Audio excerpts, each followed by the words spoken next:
Morning, ladies and gentlemen. My name's Clifford Stone. I was a Sergeant First Class, United States Army. I had a secret clearance with nuclear surety.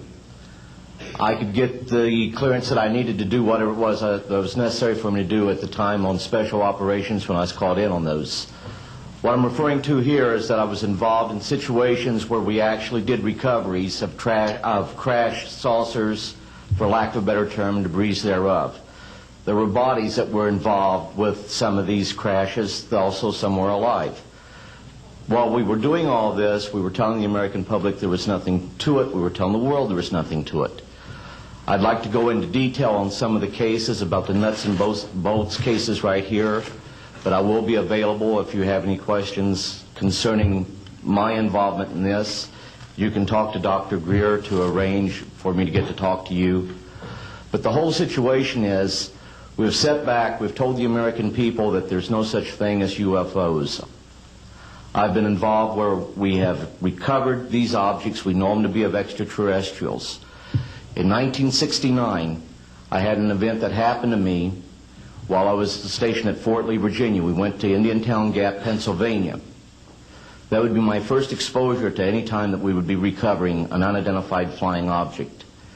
When we went there, we already had people that was already in the facility. We were a backup team, which was supposed to be NBC, because there was supposed to be some nuclear materials that was on board this craft.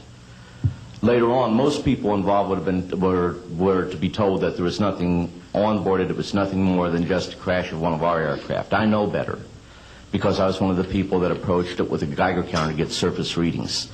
I was the first person to go ahead and see that there were bodies on it. That would be the first of approximately 12 events. UFO crashes are not events that take place every day. They're rare. I know we're not alone in the universe. I know that the absence of evidence is not evidence of absence. It's evidence that has been denied to the American people.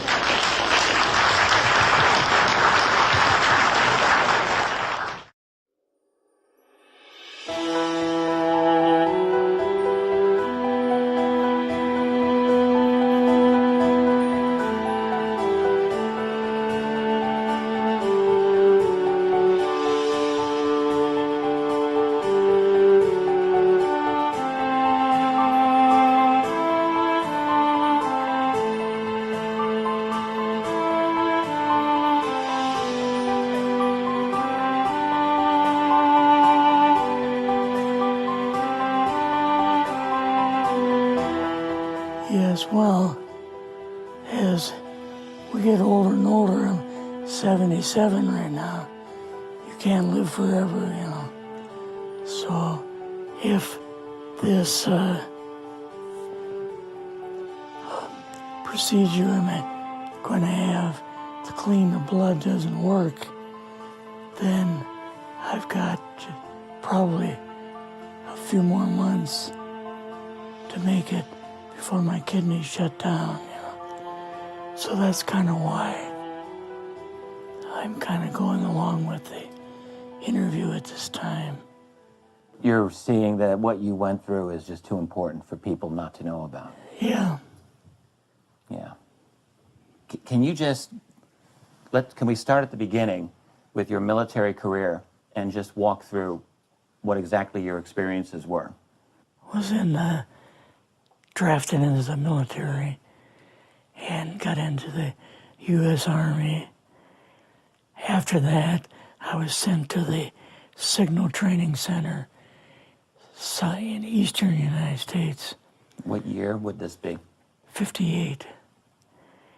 I went through the Signal Training course, and at that time, I went through the radio teletype course and also the cryptography course, crypto. They had 5 instructors that were getting out of military service.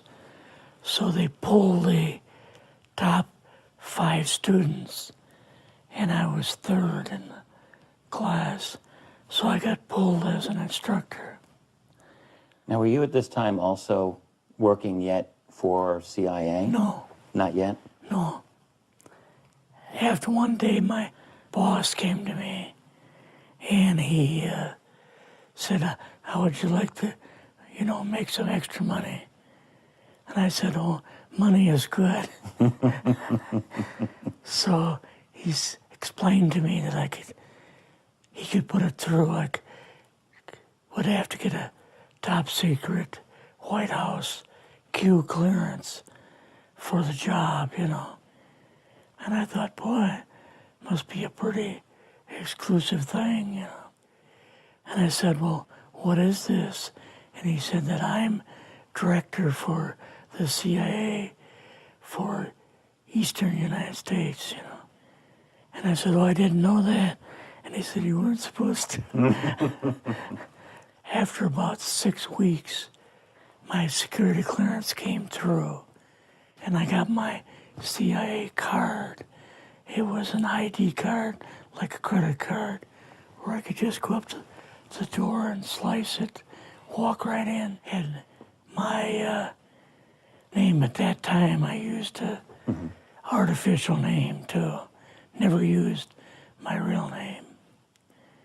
I started working with him on the project he was on, and that was Project Blue Book, which was kind of partially a fraud. You're saying some of the Blue Book cases were Yes. were completely fictitious? Yes. But the cases that we got came from, I think it was Fort Belvoir, Maryland. Fort Belvoir? Yeah.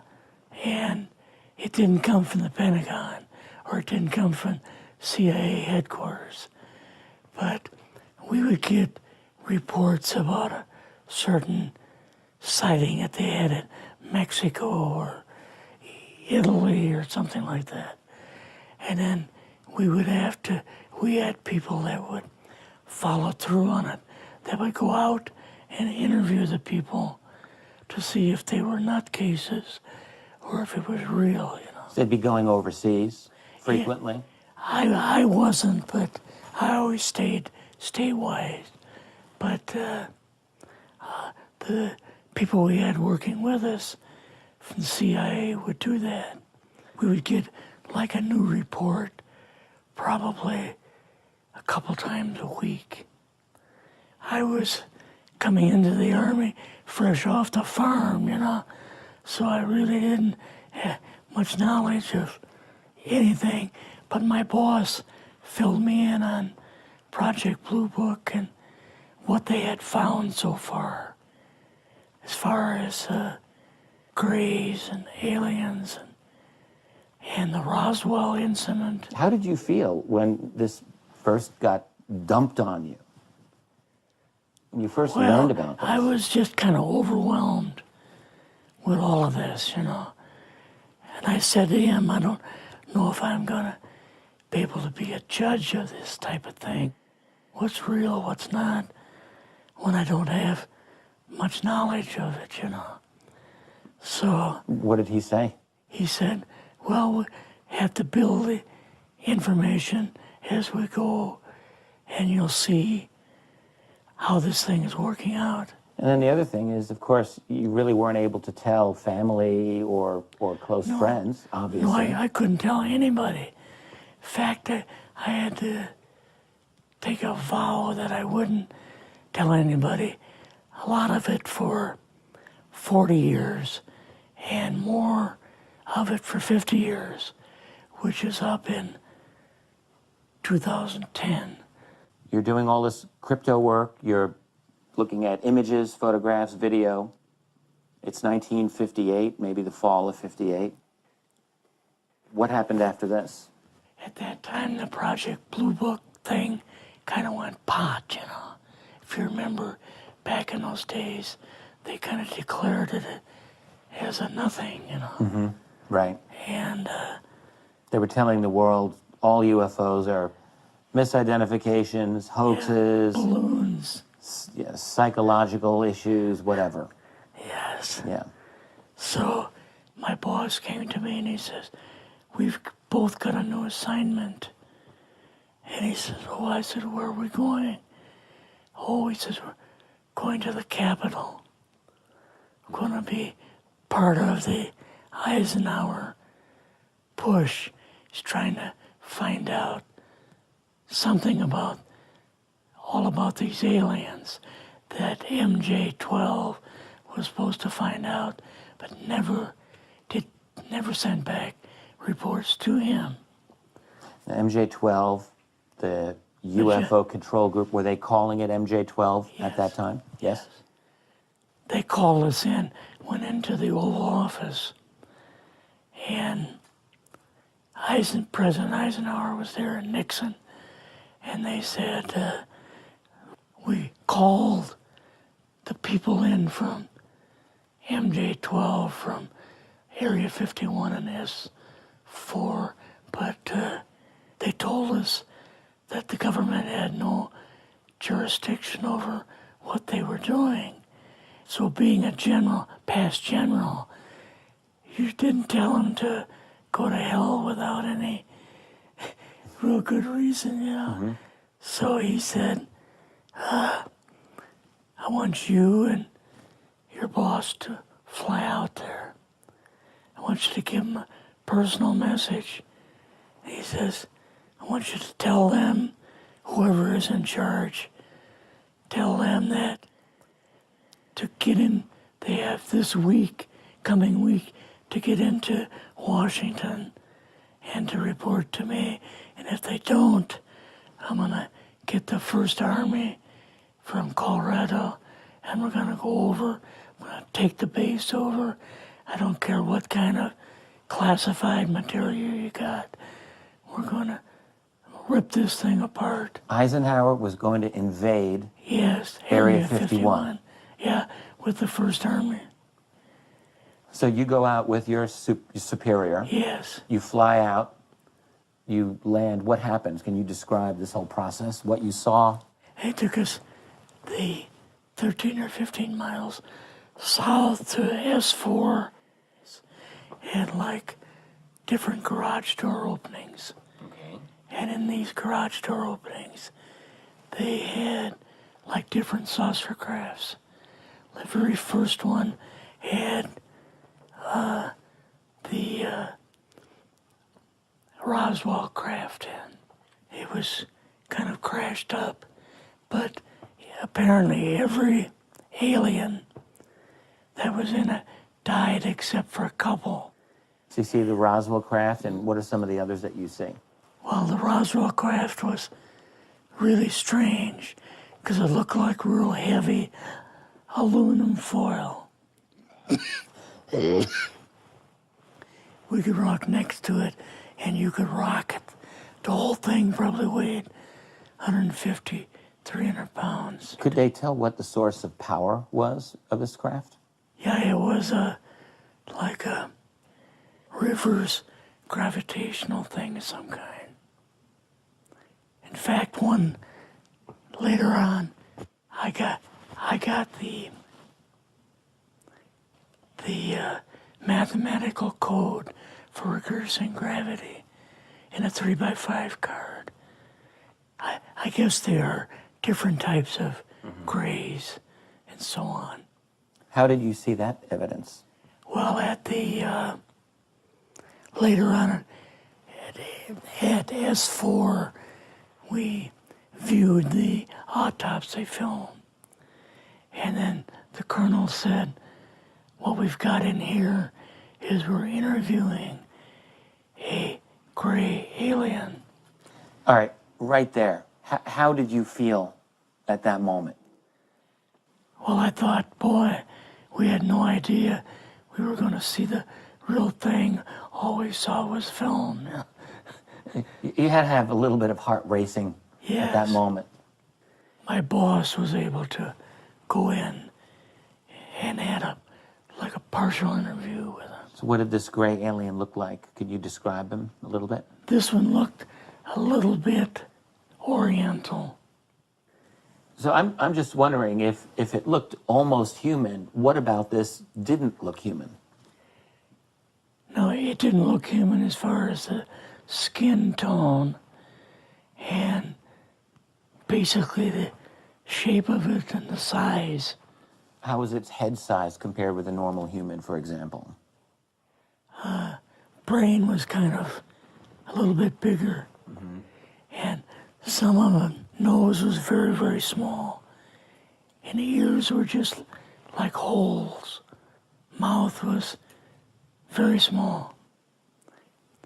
Now, why were they bringing you out here at all, anyway, to see an alien? What was the point? To go back and tell the president they actually had one. So he did not know at this point No. if there was an alien at S4? No. What did you do then at Area? Were you done, or did you have other things to do with Yeah, S4? so basically we were kind of done, went back to Area 51. They took us into the main building, and there we saw a U-2, which of course we didn't know existed. And a model of the SR-71. Yeah, the Blackbird. So, but like I mentioned earlier, it was not a model of the current Blackbird, It's an earlier version. but an early version. Did you go directly to Washington after this? Yes. Or did you go somewhere else? How did they get, did you fly regular airline or? We flew back to the commuter plane back to the air base, and then took President Eisenhower's Lockheed Electra back to Washington. You and your supervisor, Yeah. superior officer, and now you're meeting with the president? Yes. Can you describe this? Well, we met with him in, the second story of the old OSS warehouse building. And Eisenhower and Nixon were there, and also Hoover was there. So he asked us what was going on, and we told him about the alien, the whole situation, and the black projects and so on, and he was just totally shocked. He appeared for the first time to be worried, you know, like he was worried. I would think that Eisenhower would, I mean, he certainly knew that flying saucers were real. Yes. He knew that there were aliens. So I guess I'm just wondering, what would he have been, really surprised about? Surprised about the black programs. Eisenhower said, got to keep this thing completely secret. You know, can't talk about this. Your actual name is, the name you grew up with, that was a different name than what you Yes. had in the... I never used it in the CIA at all. Now, what about today? You're going on the public record, and this is still sensitive information, even though earlier you talked about, security oaths that maybe expire after a certain period of 50 time, years. but you're still concerned. Linda Moulton Howell's phone call, her phone was tapped, and they got my phone number, and through the telephone company, they were able to find me, and so on. When they found you, what happened? I was going to a grocery store. Two guys in a black suits come out of a black Lincoln town car and came over to see me. And they told me that I better not publish anything or talk to Linda about any more things. So at that time, I did, I stopped. That was enough to intimidate you. Yes. Rather remain anonymous. Never show my face on anything.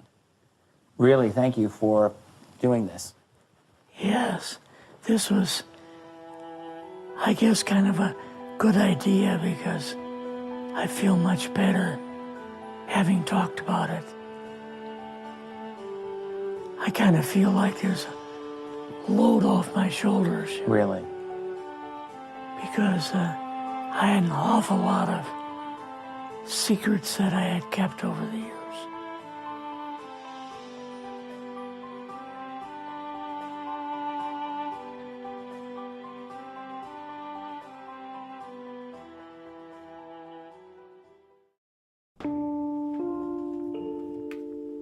As soon as the wire systems had got the story out, information started coming in. Dozens of emails with personal experiences of how people have seen vehicles flying over their homes, and in some cases how they've been abducted.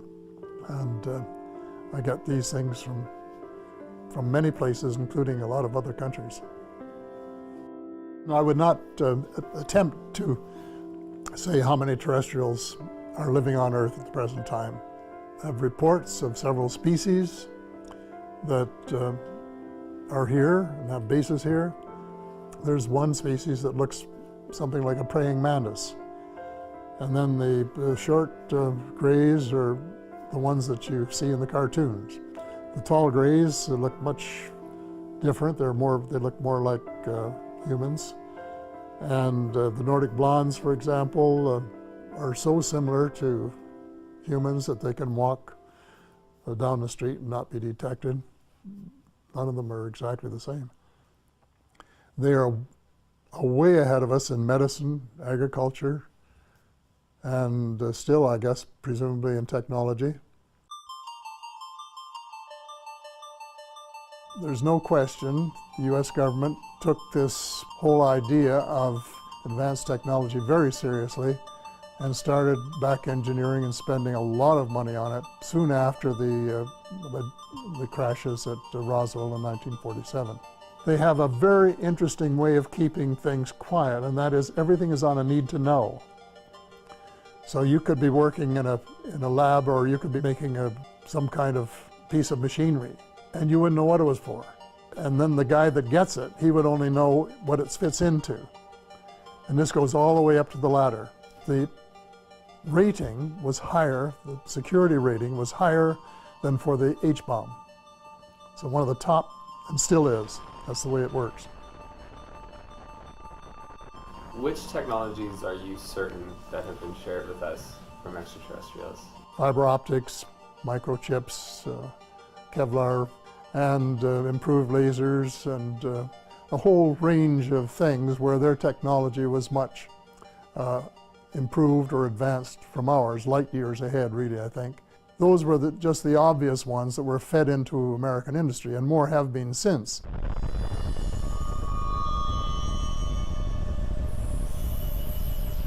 There had been lots of visits to Earth, probably going back thousands of years, but the level of activity took on a new dimension after the first atomic bomb was set off at New Mexico in 1945. And all of a sudden, the number of sightings increased. And my thesis is that because they know something we don't know, and that is every atomic bomb that is put off on Earth has an effect on other parts of the cosmos. They were concerned about it. And I used this idea that the children are playing with matches. They're afraid that we're going to blow up our planet so that it would be uninhabitable both for ourselves and for visits from them. And they didn't like that idea. So they came down in larger numbers and have been taking inventory of all the American bases, the Russian bases, Chinese bases, all of the bases, doing inventories, finding out exactly where they are, where the nuclear installations, the power installations are, and all that sort of thing. For what purpose exactly, I don't know, but so that they will have the information on tap if we should start doing anything silly, that they might in fact try to intervene. And I would say, I would hope. There are a couple of well-known cases. There was one in western United States where a UFO was looking at their intercontinental ballistic missiles and putting them out of action. And this was despite precautions and fail-safe devices that were designed to make sure that that never happened. So this, of course, was a matter of great concern to the United States Air Force, and they spent months and months investigating it and trying to figure out what they had to do to, if possible, to protect the invulnerability of their bases. Another case involving nuclear missiles happened 3 years later at Malmstrom Air Force Base in Montana. This site is the largest missile field in the world.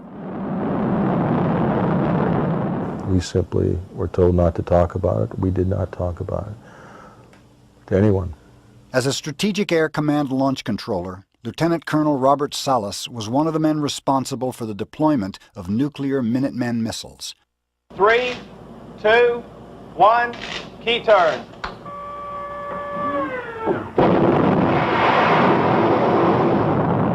These missiles were to be launched as a counterattack in the event of nuclear war.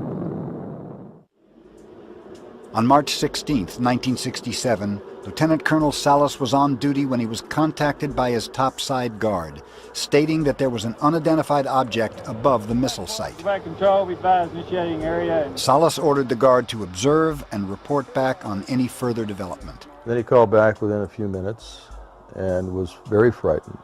I could tell by his voice he was extremely agitated. He said there was an object hovering outside the front gate, a reddish-orange, oval-shaped object, and it just hung there quietly. I went and woke up my commander and told him about the 2 phone calls. And as I was telling him about the phone calls, our missiles went into no-go condition, one after the other. Well, we lost nearly 20 missiles that morning. After speaking with his commander, Salas again contacted the topside guard. The guard said that the UFO had vanished, basically just took off at high speed, was no longer there. These missiles are controlled individually. So if something did happen within the system, the electrical system, let's say, or the command and control system for one missile, one launch facility, it would not affect the others. And in addition, these missiles are separated by miles. So all these things point to the fact that somehow this object was able to disable these missiles. Later that day, Salas was ordered to report to the Air Force Office of Special Investigations for debriefing by 2 OSI officers. And so after we gave him our little debrief, the first thing the OSI guy did is stand up and said, "You need to sign these documents not to disclose any of this to anyone ever." And we signed, and basically that was it. Neither one of them asked too many more questions, and we were escorted out. Several recently declassified documents support Salas's claims of UFO sightings near Malmstrom. This preliminary report, dated the 24th of March 1967, states that between the hours of 2100 and 0400 Mountain Standard Time, numerous reports were received by Malmstrom Air Force Base agencies of UFO sightings in the Great Falls, Montana area. It goes on further to state that reports of a UFO landing near Belt, Montana were received from several sources, including deputies of Cascade County Sheriff's Office. Another formally classified secret Air Force telex states that the fact that no apparent reason for the loss of 10 missiles can be readily identified is cause for grave concern to this headquarters. In 1993, after Lieutenant Colonel Salas had retired from the Air Force, he tried to gain access to official Air Force records of the incident. In a letter from the Department of the Air Force, he was informed that no UFO report affected national security, making reference to an attached Air Force fact sheet which states, "No UFO reported, investigated, and evaluated by the Air Force has ever given any indication of threat to our national security." If 20 nuclear missiles going down at the same time, UFOs are sighted, nearly 20, is not a national security incident, then I don't know what is. the United States forces, in cooperation with the extraterrestrials, had developed both zero-point energy and cold fusion. And these are the things people have been searching for forever. It's sort of like making gold out of lead, which, from what I know of the extraterrestrials, secondhand, from people who have talked to them and visited them and been abducted by them, they want us to save our planet. They would give it to us if the United States Air Force would stop shooting at them.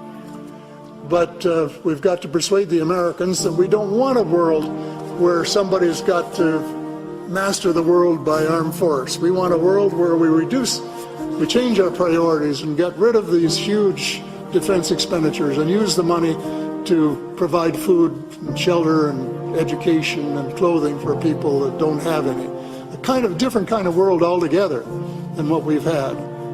And that they shouldn't take the extraterrestrials on for size, which they seem determined to do. The government of the United States has lost control of a whole pile of stuff that's going on out there. The President of the United States doesn't even know what's going on out there. And if he wanted to know, they would just say, Mr. President, you don't have clearance for that project. This is, what it is.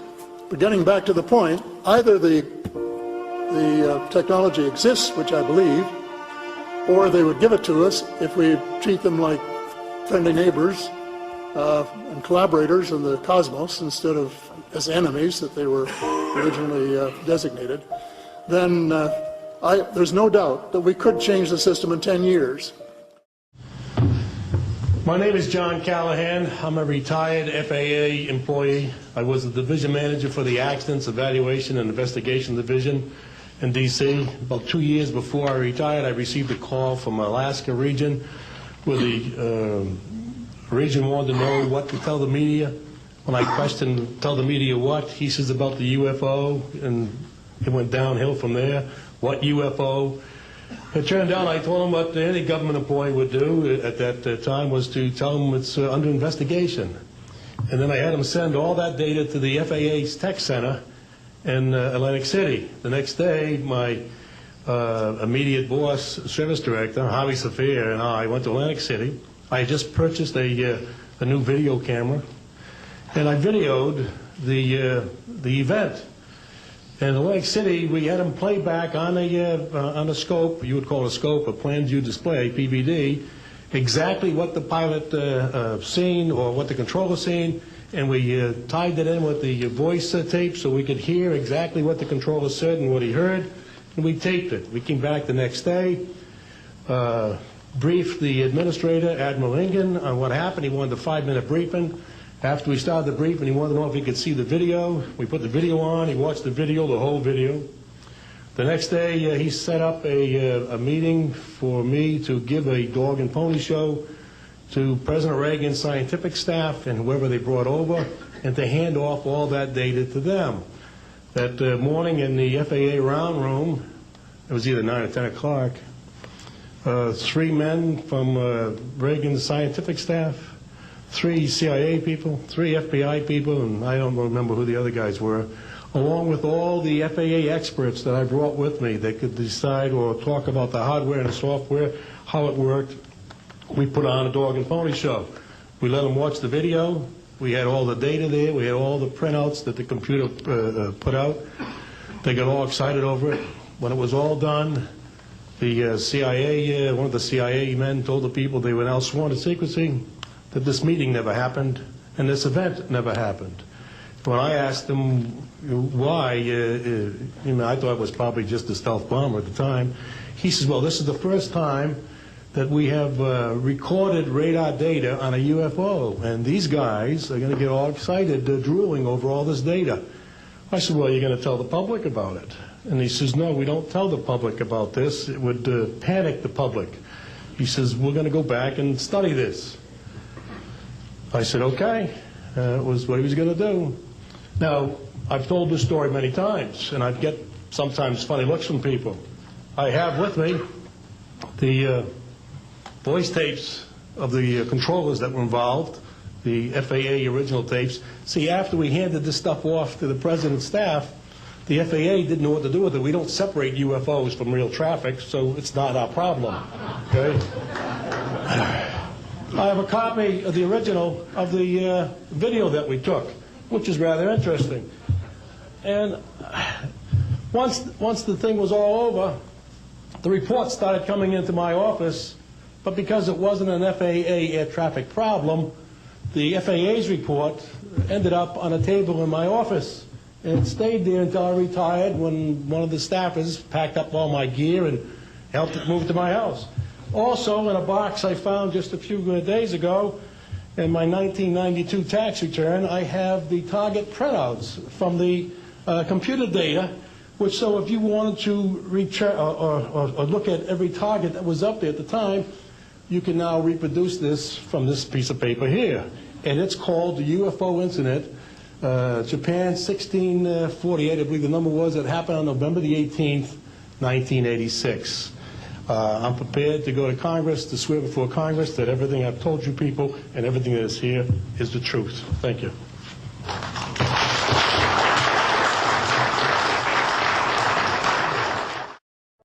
You removed the soundtrack from the tape before you turned it over to this program. That's correct. I can't allow the voices of the project personnel to be heard by the general public. There's a very good chance their family or friends on the outside might recognize them. Isn't your purpose in releasing this tape to expose Area 51 to the world? My purpose is to expose the existence of the aliens, not compromise these individuals. I made the decision to come forward. I'm taking precautions to protect my own identity, and I don't think it's fair for me to put these others in danger of exposure. In any case, the interview on the tape went nowhere. It was interrupted, as you'll see. Can you describe for us what we're seeing? All right, we're looking at the interview suite at S4. It's kept dark for the comfort of the aliens. The figure who is just barely visible in the left foreground is the telepath, and behind the camera is a raked seating area for observers. Although in this case, I believe the only other person present was a military aide. The alien is seated behind a glass partition in a biocontainment area, which is maintained at biosafety level 2, the lowest designation. That's primarily for the protection of the aliens, not us. The theory is that if they were going to infect us with an alien bug, it would have happened 50 years ago. In fact, all the indications are the aliens eliminated microbial and viral life from their own ecosystem long ago. They aren't susceptible to our diseases directly, but it has been shown that microbes can reproduce and form colonies within their respiratory systems, which tends to exacerbate the debilities they seem to suffer anyway in our environment. In fact, you can see here the alien is beginning to flag. The interview was not going well. The telepath was trying to clarify some points from a previous interview, but he wasn't receiving coherent responses.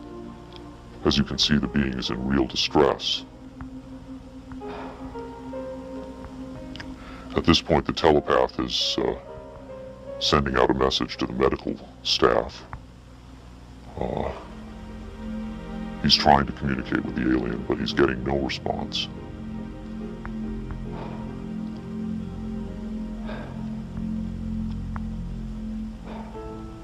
There's very little he can do.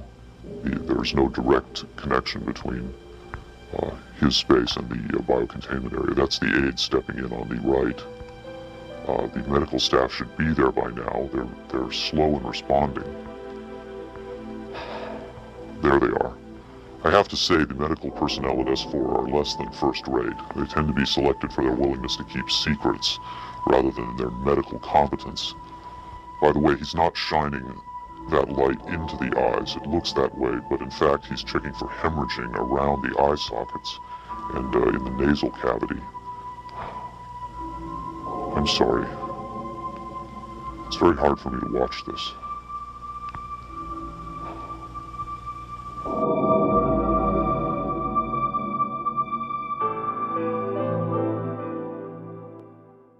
Is it fake? I grabbed a frame in the computer and we're outputting it now in digital format, and you can see that we have an absolutely solid picture. What we've done is taken the picture and moved it over so that we can look at the information that's in between the frames. Now, when we look at the motion video, we can see that it still is not bad. And when we have this little indicator down here, it tells me that the original image was transferred using some kind of time-based corrector. These are video screens up here, television, video monitors, and they're off at an angle.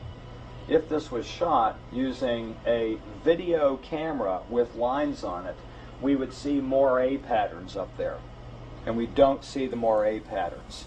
So there's a probability that this was shot originally on film, possibly a film stock like 7252 or 7247, depending on the lighting. The idea that these images may have originated on film is in direct contradiction to Victor's statement that the interview was shot on video. On closer inspection, Delatoso decided the images could indeed have been recorded by a video camera under certain specific conditions. In this case, I get the sense of it that this was originally created using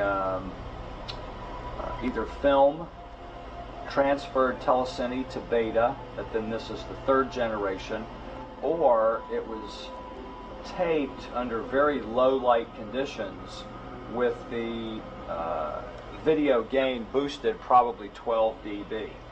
Even the emotionless analysis of a computer cannot provide a definitive answer. Delatoso's efforts yield tantalizing hints, but in the end they only increase the mystery. One of the key things about this creature are its eyes. Like the other experts, video analyst Jim Delatoso was emotionally affected by what he saw. He took the tape very seriously and offered this personal opinion. If someone faked this, I don't like these people. I think it's a bad thing for people to do, because if extraterrestrials come here, it's an incredibly important thing to understand who they are and why are they coming here. If this is not faked, I think we've got a glimpse here of a sense of communication with someone who came from a long distance away. When asked his opinion of the alien interview, Adair was careful to answer only in terms of his own experiences. If you're referring to the film where it's aliens being interrogated at Area 51, I don't know. I've never seen a UFO in my life. I've never seen aliens pickled in a jar or anything like that. But I know I saw an engine that wasn't from our terrestrial technology. If you look at an engine like that, it came out of a craft. If it come out of a craft, then that craft has occupants. So it's very logical to assume then that those occupants could still be here and they could be interrogating them, or they could have downed another craft since 1971. Makeup artist John Criswell has provided special effects creatures for many Hollywood motion pictures and television shows, such as Spaced Invaders and Babylon 5. Hired by Rocket Pictures to create the aliens for the recreation segments of this program, Criswell was very interested to finally see the real thing. By Hollywood standards, I would say it's a pretty decent puppet. Well, to be honest with you, I would love to buy this being real, but it's probably a hoax. Well, I think this is a really cool design, and it's a great concept, but I think I could have done better. Whoever did this, I mean, they could have a job in Hollywood in a minute, no problem. This one has a much creepier quality than the alien autopsy tape, I think. That one I definitely didn't buy just because of the way it laid on the table. There was a couple of things. This actually, whoever did this was, or if someone did this, they were very clever because it hides a lot of stuff. So that's what makes me kind of disbelieve it a little bit. But, who knows? Criswell thought the alien exhibited movements that would be difficult to fake. There are moments when this looks very real, and I don't know how they did certain little things about this. So right when I would say that it's definitely a puppet, he moves a certain way, or he'll lift up in the frame and all that, and all these little things are important to the to the character of him. Academy Award winner Rick Baker is one of Hollywood's reigning masters of makeup effects. He transformed Eddie Murphy into a 300-pound man for The Nutty Professor and has created monsters for countless films, including An American Werewolf in London and the UFO-related Men in Black. Baker dismissed the tape as a fake. Yeah, this doesn't fool me. I don't buy this. I think this is a puppet, and you've got a table in the foreground that's hiding the rest of its body. You've got some kind of whatever that instrument is in the foreground. It's also lit very mysteriously. I think if you were going to record this alien, you would want to see it, and you wouldn't want to hide it behind a table, and you would light it in a way that would show up much more than this. This particular movement, this head-jerking movement here especially, looks very puppety to me. It looks a little overdone and very much like a guy with his hand inside this thing maneuvering it. I guess he's supposed to be ill here. Is that what's going on? It just looks like they went to a great deal of effort to hide as much of the anatomy other than the head on this puppet, and I just don't buy it. I would be willing to stake my reputation on the fact that I think this is a hoax. It's very interesting to see, though. In Baker's opinion, there was no controversy at all. It's a fake, in my opinion. We could build better. We have built better. UFO expert Robert Dean, on the other hand, had no doubt whatsoever that the tape was authentic. This is powerful because this is not a staged event. This is real. In the 1960s, Robert O. Dean served as an Army intelligence analyst at NATO headquarters in Europe, where he claims to have seen first-hand evidence of alien beings and their artifacts. Retired from the Army, he is now a highly regarded UFO researcher and analyst. Dean was asked to view the tape and offer his expert opinion. Treating him like a piece of livestock, wiping his lips. Calling on his own first-hand experience for comparison, Robert Dean was stunned and moved by what he saw. That breaks my heart.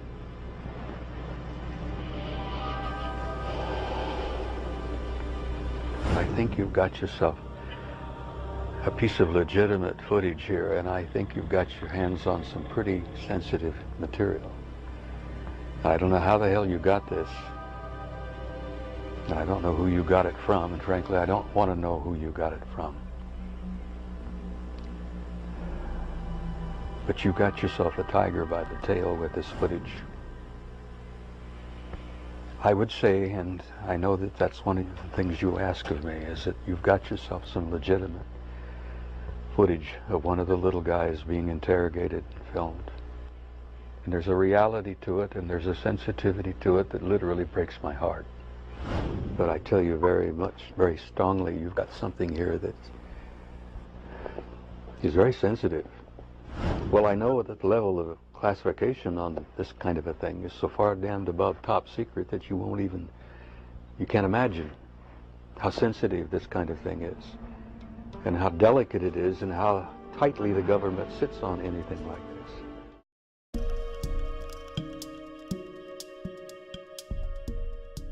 One of the problems I had when I first went public was newsmen saying, well, have you ever seen one? And I said, no. And then they said, well, then we can't really take you seriously.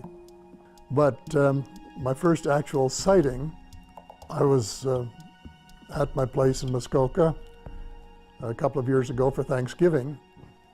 My wife Sandra said, going out to look for stars. And here was this very, very bright star right out over the bay. We both looked at it, and all of a sudden we saw it change location in the sky by 3 or 4 degrees in 3 or 4 seconds. Well, stars and satellites and airplanes don't do that. They can't do it. And it was a tremendously interesting experience, and one, of course, that confirmed my beliefs that they are real.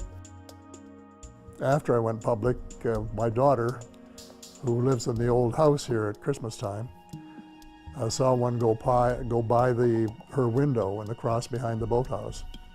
And the family were saying that they thought that the UFOs had come to get me.